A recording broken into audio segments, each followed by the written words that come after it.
Nah, pada waktu Rasulullah masih hidup, orang-orang yang berusaha menjatuhkan martabat Nabi ini atau menghilangkan keutamaan Nabi ini dapat dihentikan atau paling tidak dibungkam untuk sementara.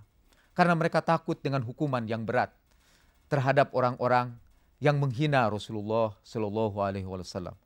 Di dalam Al-Quran surat Al-Ahzab, orang yang menghina Rasulullah, yang menyakiti hati Nabi itu dilaknat oleh Allah.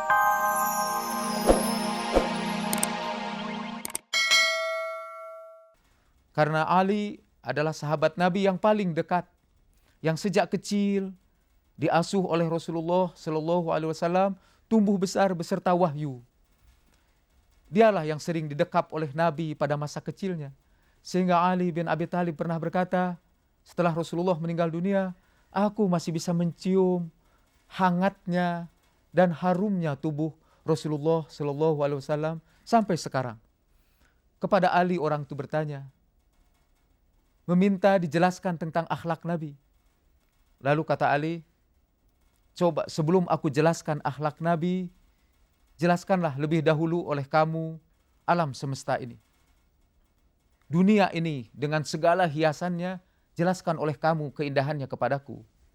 Lalu orang itu berkata, saya tidak mampu menjelaskan keindahan dunia ini. Kata Sayyidina Ali, bagaimana mungkin aku bisa menjelaskan keindahan akhlak Nabi?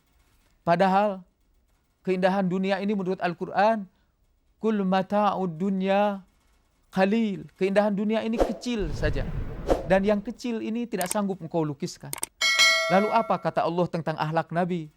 Wa innaka la'ala khuluqin azim. Sesungguhnya wahai Nabi, akhlak kamu itu adalah akhlak yang agung. Bagaimana mungkin aku melukiskan keindahan akhlak Nabi yang agung?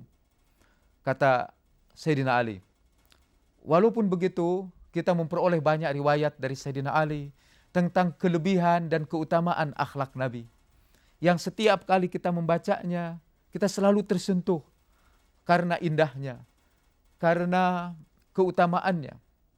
Nah, tetapi dalam perkembangan zaman, sebetulnya, karena tadi cinta itu hanya tumbuh apabila orang tahu kelebihan-kelebihan Nabi. Dan kalau kaum muslimin sudah mencintai nabinya, maka seluruh perilakunya akan dibentuk oleh perilaku Nabi yang menjadi model bagi mereka. Karena itulah musuh-musuh Islam sejak awal berusaha untuk mendiskreditkan Rasulullah Shallallahu Alaihi Wasallam, menjelek-jelekan Nabi, menyebarkan fitnah tentang diri Nabi, supaya kaum muslimin tidak mencintai Nabi, supaya orang tidak menerima dakwahnya. Sejak dahulu sudah menjadi tradisi di dalam sejarah.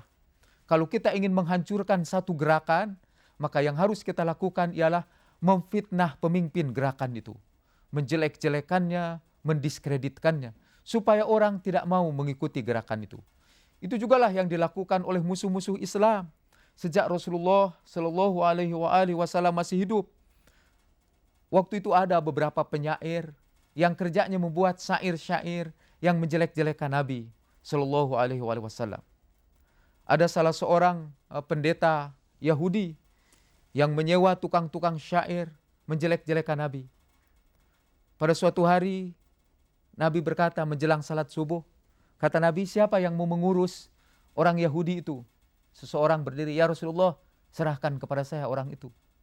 Kemudian orang itu pergi, menurut riwayat dia bawa kepala orang yang sering memfitnah Rasulullah Shallallahu Alaihi Wasallam itu. Kita sering membayangkan Nabi sebagai orang yang sangat penyantun, sangat pemaaf.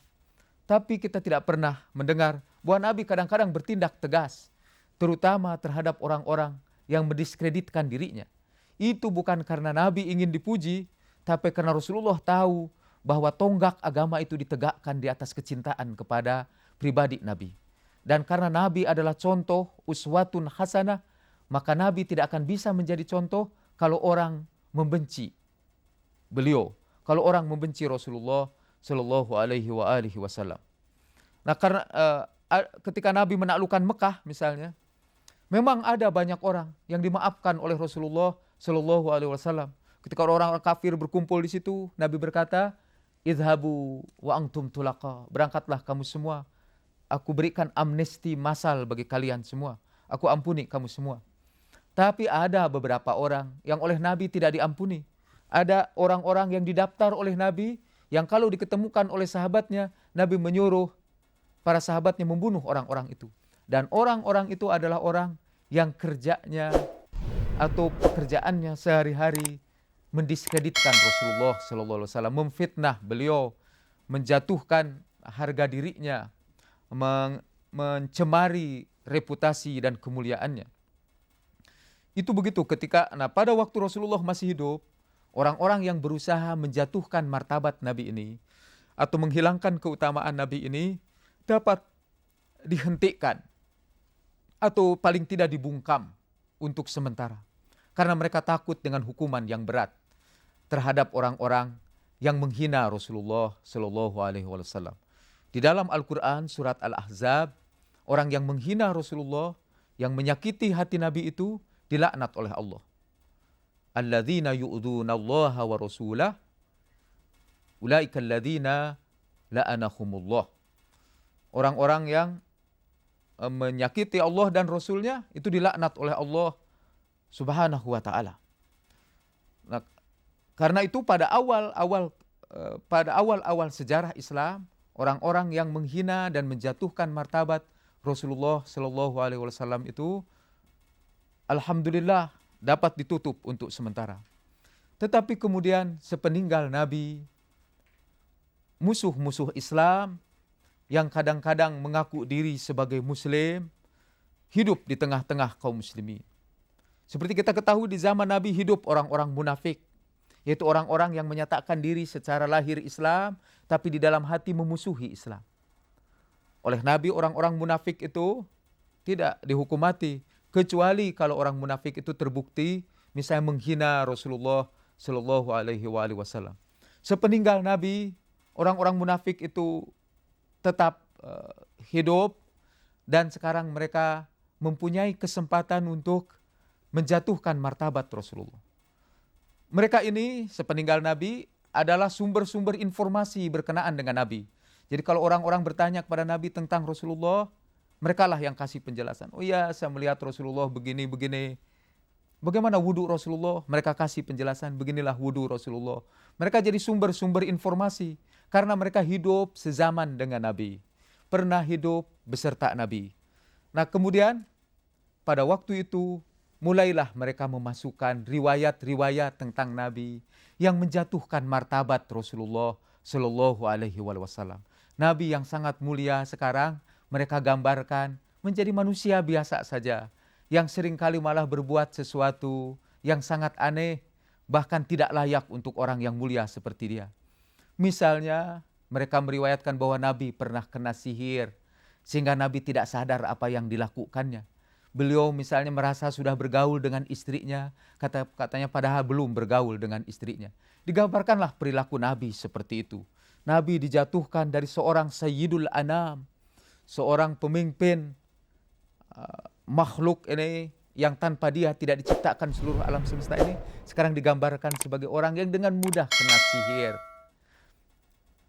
Padahal Nabi Musa alaihi salam adalah Nabi yang dalam ranking para rasul, walaupun kita tidak boleh membedakan di antara para rasul itu, tetapi dalam kemuliaan Rasulullah Shallallahu Alaihi Wasallam adalah khatamun nabiyyin dan sayyidul mursalin. Nabi Musa pernah bertanding dengan tukang-tukang sihir secara terbuka dan tukang-tukang sihir itu kalah semua. Kemudian Rasulullah hanya disihir dari jarak jauh lewat remote control. Dan Nabi kena sihir itu sampai, kata menurut riwayat, beberapa bulan Nabi kena sihir. Jadi ternyata lebih mulia Nabi Musa alaihissalam daripada Nabi Muhammad sallallahu alaihi wasallam. Nah riwayat ini sekali lagi dimasukkan untuk mendiskreditkan Rasulullah sallallahu alaihi wasallam. Dalam kitab tarikh juga ada diriwayatkan misalnya bahwa Nabi pernah satu saat ketika menyampaikan surat Wan Najmi idza hawa, pada waktu itu setan berbisik kepada telinga Nabi, Kemudian Nabi menyampaikan kepada orang banyak apa yang dibisikkan oleh setan itu. Sehingga masuklah itu menjadi bagian dari ayat-ayat Al-Quran, kata riwayat itu. Tapi sekarang ayat itu sudah tidak ada. Waktu itu sudah disampaikan oleh Nabi. Berdasarkan riwayat inilah yang Anda bisa baca dalam misalnya Tarikh Tabari dan kitab-kitab tarikh lainnya. Salman Rushdie membuat buku Satanic Verses, ayat-ayat setan. Dia tidak mengada-ngada sebetulnya, ada sumber dari kitab-kitab Islam sendiri. Tapi sekali lagi kitab-kitab itu adalah kitab yang memasukkan riwayat-riwayat yang dibuat oleh musuh-musuh Islam untuk menjatuhkan kehormatan Rasulullah Shallallahu Alaihi Wasallam. Dalam perkembangan kemudian, cara mereka untuk menghancurkan Islam lebih canggih lagi, lebih sophisticated lagi. Mungkin melalui hadis-hadis itu bisa ditangkal juga dengan ilmu mustalah hadis, dengan ulumul hadis, dan dengan ukuran bahwa hadis itu harus disesuaikan dengan Al-Quran. Kalau sesuai dengan Al-Quran, hadis itu kita terima. Kalau hadis itu bertentangan dengan Al-Quran, hadis itu harus kita tolak. Nah, dengan kriteria itu, maka upaya orang untuk mendiskreditkan Nabi lewat riwayat-riwayat itu pun juga dapat ditangkis, itu pun dapat diatasi. Walaupun kita juga harus mengatakan bahwa masih banyak di kalangan kaum muslimin yang sekarang ini berusaha mempertahankan mati-matian hadis-hadis yang mendiskreditkan Nabi itu. Nah, saudara-saudara, cara yang terakhir ini ialah ada upaya dari beberapa orang agar kita tidak mencintai Rasulullah dan tidak mengungkapkan kecintaan kita kepada Rasulullah. Salah satu di antara kecintaan kita kepada Rasulullah ialah memperingati kelahirannya misalnya, memperingati maulidnya, memperingati hari-hari bersejarah dalam kehidupannya. Ada sebagian orang yang mengatakan tidak perlu kita memperingati hari-hari bersejarah itu karena mereka anggap Nabi tidak pernah mencontohkannya. Nabi memang tidak mencontohkannya karena kewajiban mencintai Rasulullah adalah kewajiban yang dibebankan kepada umatnya. Dan kewajiban ini hanya bisa kita laksanakan apabila kita menghidupkan berbagai cara untuk mengenal Rasulullah Shallallahu Alaihi Wasallam. Satu di antaranya adalah mempelajari tarikh Nabi dengan sikap yang kritis, dan yang kedua menghidupkan peristiwa-peristiwa bersejarah dalam kehidupan Nabi, dan yang ketiga untuk mengakhiri pembicaraan ini, Nabi Shallallahu Alaihi Wasallam diperintahkan oleh Al-Quran, "Qul la as'alukum alaihi ajran illal mawaddah fil qurba." Katakanlah oleh kamu Muhammad, aku tidak minta upah dari kamu semua kecuali kecintaan kepada keluargaku. Salah satu cara untuk mencintai Rasulullah Shallallahu Alaihi Wasallam adalah juga mencintai keluarganya. Keluarganya adalah bagian dari peninggalan-peninggalan Rasulullah Shallallahu Alaihi Wasallam yang harus kita cintai, dan karena lewat kecintaan kepada mereka lah kita mencintai Rasulullah Shallallahu Alaihi Wasallam. Saudara-saudara, sekali lagi, marilah kita berusaha mengenal Rasulullah lebih baik agar kita bisa mencintainya, karena hanya lewat kecintaan kepada Rasulullah lah kita akan membentuk perilaku kita. Semoga Allah memberkati Anda semua dengan kecintaan kepada Rasulullah Shallallahu Alaihi Wasallam dan keluarganya. Sampai berjumpa kembali pada waktu yang lain. Assalamualaikum warahmatullahi wabarakatuh.